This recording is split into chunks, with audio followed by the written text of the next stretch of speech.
was supposed to be speaking extempore, but when I saw this sea of conversations, I thought I thought that I probably may not get a turn, so I started writing.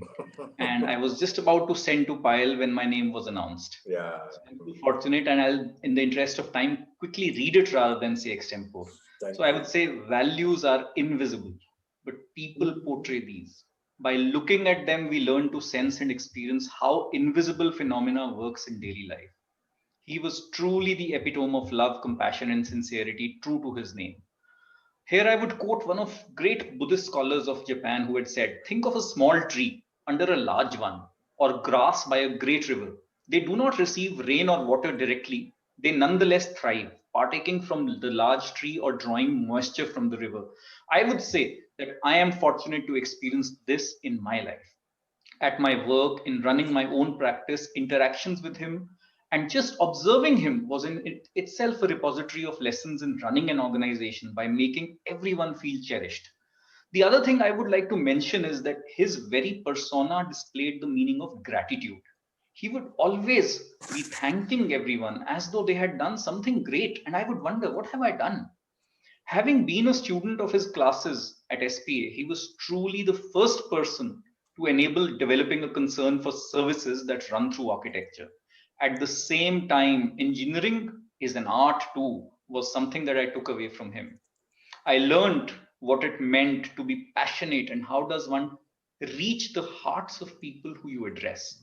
And that has become my one of my most precious lessons as a teacher myself.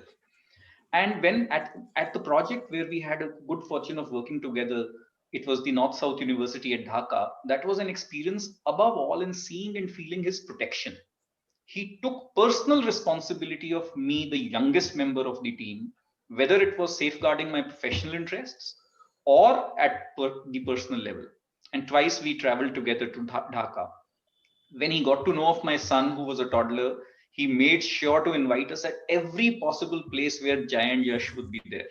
He literally pushed me to stay at his humble cottage at Goa.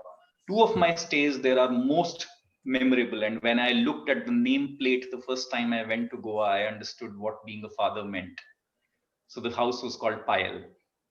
Concert, the concerts of Mrs. Jain, he would never forget to invite me. And the last thing I would like to talk about is my last encounter with him. Just a few, probably months before he was no more.